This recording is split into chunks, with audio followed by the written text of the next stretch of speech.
ব্যবস্থা মাথায় নাই। বিজেপির সন্ত্রাসী কারণে যারা ক্ষতিগ্রস্ত আর্থিকভাবে সাহায্য করার ব্যবস্থা মাথায় নাই। আর্থিকভাবে সাহায্য করার ব্যবস্থা মাথায় নাই। চিনি চলাচলই নাই। অবিলম্বে গ্রেপ্তার করতে হবে। সে অবিলম্বে গ্রেপ্তার করে সাধারণ মানুষ তাদের উপরে নির্বিচারে সন্ত্রাস সৃষ্টি করে তাদের বাড়ি ঘরে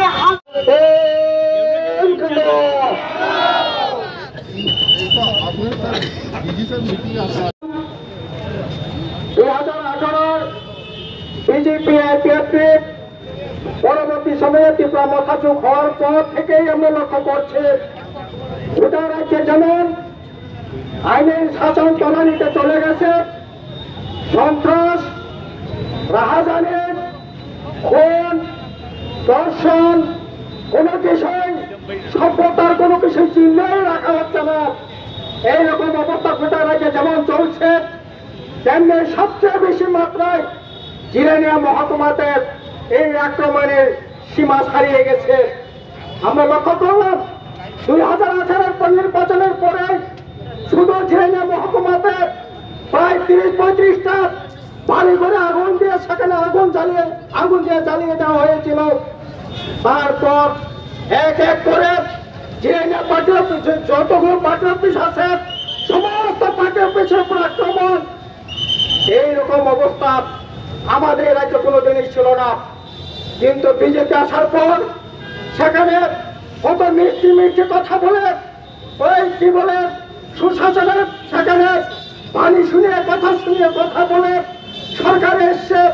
মানুষের আশা ছিল হয়তোবা কিছু কাজ করবে, হয়তোবা শান্তিতে মানুষ সেখানে বসবাস করতে পারবে। কিন্তু আমরা দেখলাম কোথায় সেই শান্তির পরিবেশ। আজকে গোটা মহকুমা জুড়ে একটার পর একটা আক্রমণ। আমি এই 18 সাল থেকে হিসাব করে আপনাদের শোনাতে চাই না, এই রাজ্যের মানুষ সকলেই জানে। ইদানিং যা ঘটনা ঘটছে, আপনার এই কয়েক মাসেই যা ঘটনা ঘটছে, কতজন নেতা কর্মী, মহকুমা কমিটির মেম্বার, লোকাল কমিটির সেক্রেটারি, সাধারণ সাপোর্টার থেকে আরম্ভ করে কি ধরনের আক্রমণ, দৈহিক আক্রমণ থেকে আরম্ভ করে ওই 5 বছরের শিশু পর্যন্ত বাদ যাচ্ছে না। কেন এরকমটা হবে? এটাই জানেন আমাদের মহকুমা কমিটির মেম্বার মনোরঞ্জন দাসের উপর বাড়িতে যেরকম ভাবে আক্রমণ হামলা সেখানে হয়েছে, তার নাতনি 7 বছর 8 বছরের নাতনিকে পর্যন্ত দেখাই যায় নাই। এইরকম ভাবে আক্রমণ আসলে এটা বলতে বাধ্য হচ্ছে। কেন এরকম আক্রমণ? জিরানিয়া মহকুমা মানুষের আসলে দুর্ভাগ্য। আমাদের জিরানিয়া মহকুমাতে 4 জন এমএলএ, 4 জন জনপ্রতিনিধি হয়েছে, 13 জন জনপ্রতিনিধি হচ্ছে। জিরানিয়া এলাকার কেউ ভূমিপত্র নয়, তারা বহিরাগত। তারা ওইখানে জিরানিয়াতে যদি আক্রমণ হয় তাদের কিছু আসে যায় না, তাদের শান্তির পরিবেশের দরকার নেই।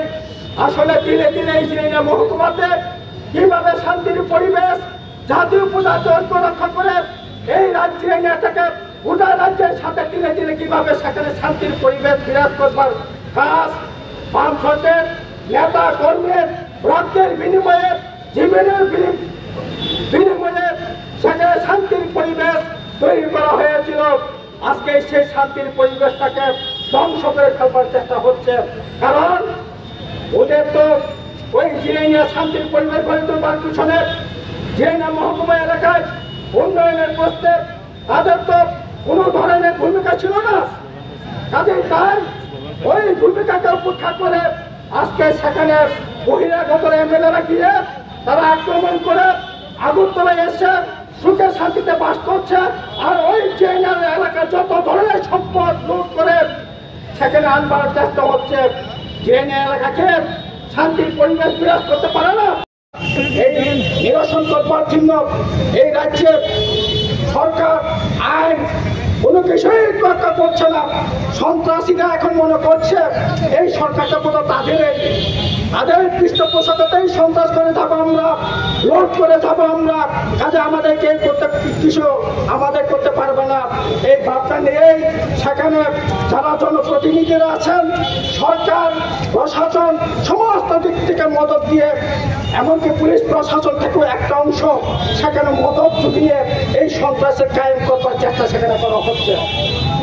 আরে পুলিশ প্রশাসন এই রাজ্যের সন্ত্রাসবাদীদের দমন করেছে, শান্তির পরিবেশ সেখানে ফিরে আনবার ভূমিকা রাজ্যের মানুষ পুলিশ প্রশাসন সেখানে নেওয়ার চেষ্টা করেছে, কিন্তু আজকে বিজেপি এক দুজন গুন্ডাদের সেখানে দমন করতে পারছে না পুলিশ প্রশাসন।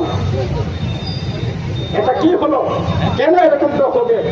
কাজে তার জন্য আমাদের আজকে বিক্ষোভ জমায়েত এবং যতক্ষণ পর্যন্ত শান্তির পরিবেশ না ফিরবে আমাদের লড়াই চলবে, আন্দোলন চলবে, ঘরে বসে থাকবার কোনো সুযোগ নেই। আমাদের আবেদন থাকবে জিরানি এলাকার মানুষজন আর চুপচাপ বসে থাকা চলবে না, আমাদের রাস্তায় নেমে গণতন্ত্রের জন্য শান্তির জন্য জোর লড়াই চালিয়ে যেতে হবে। এই আহ্বান রেখে চলছে, লজ্জা থাকার কথা দরকার।